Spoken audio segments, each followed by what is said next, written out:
This is Zipporah again, and it's been a while since my last what I call video blog therapy session. Um, a lot has happened since my last session, session number 3. Um, One thing is I had my tooth pulled, and I ended up in the hospital and almost bled to death and had to have a blood transfusion. Then after that, I had some relatives come up from Chicago, and I really couldn't do any recording then because there was too many kids in the house. Um, but the real deal was some news that I received regarding my son. It kind of rocked my world, and I had to kind of take time off and deal with that. Um, do some studying, and then all the other stuff just didn't seem important. Yeah, I did a few videos singing and stuff like that, but I had to take some time off to ask myself if I wanted to talk about this situation with it being so personable. Um, and I decided that after reading Jenny McCarthy's book that I have to share my story. I felt so compelled to do it. Well, here goes.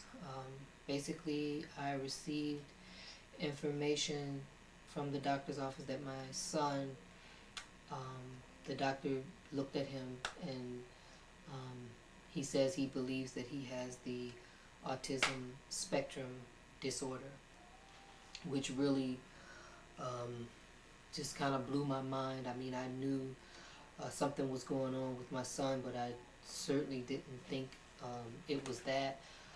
Let me just give you a little background history on my son. He, from birth, he was, just a beautiful child, a beautiful baby. I mean, he interacted with me. He was, funny and cute and just developing normal until he got around the age of 1. And I started noticing that, when he would go around other children, that they were talking a lot more than he was. I mean, around, 8 months, 8 to 10 months, he would say words like stop. He knew stop. He knew no. He said mama. He said dada. And then around the time that he got his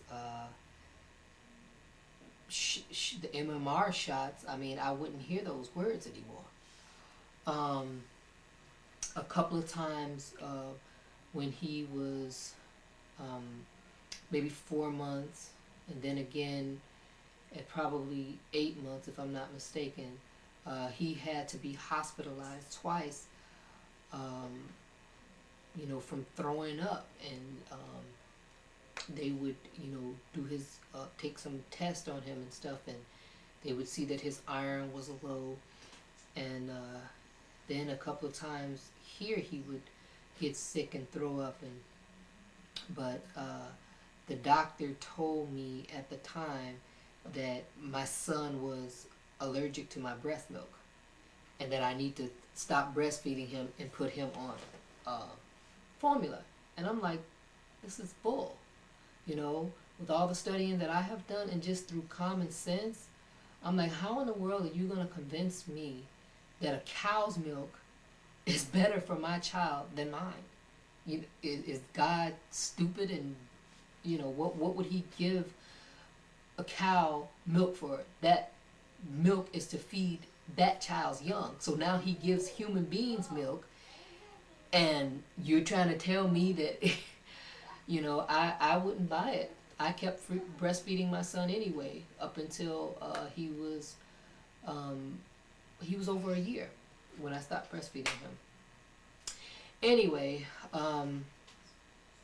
I would go to his pediatrician. At the time I was living in Gary, Indiana, and I would tell him about my concerns. I'm like, something is going on with my son. He should be talking more than he is. And then another thing that I'm noticing about him is that he doesn't seem to really be interested in, playing with other kids.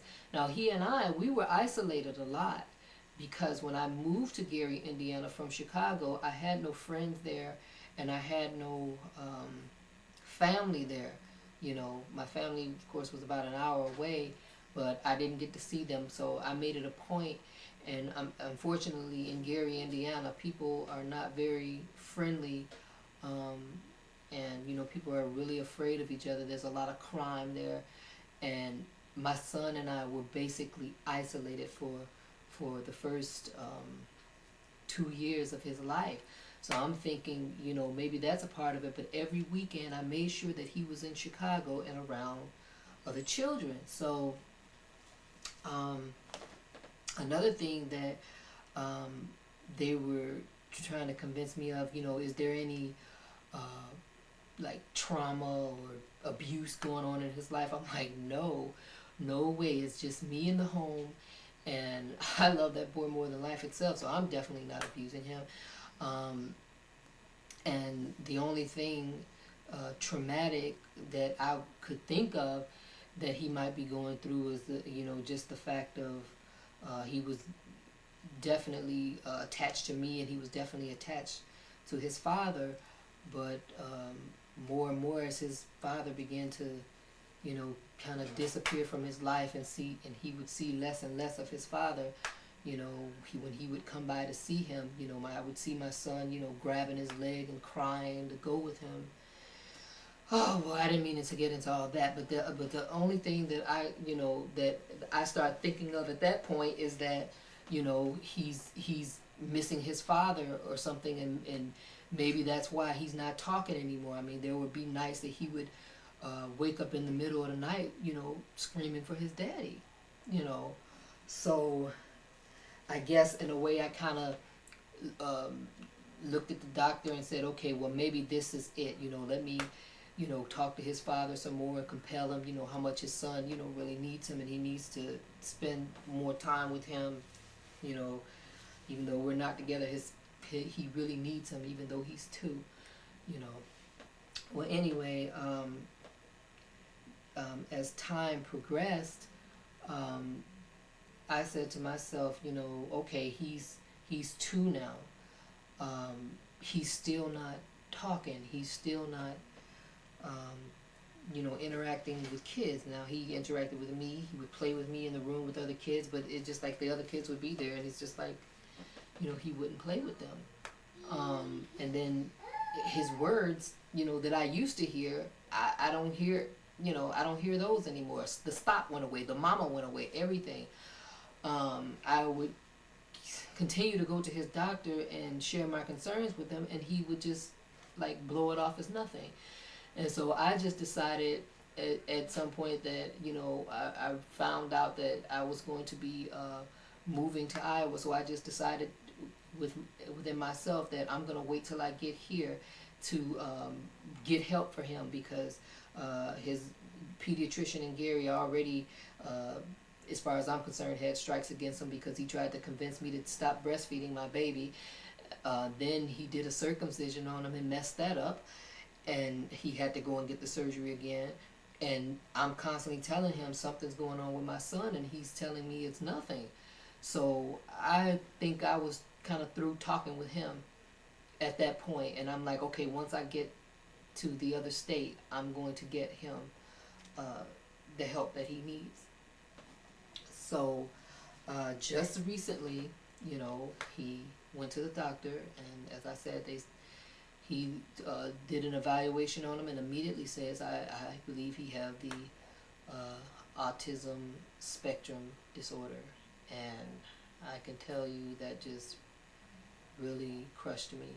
I mean, I knew it was something, but wasn't prepared for that.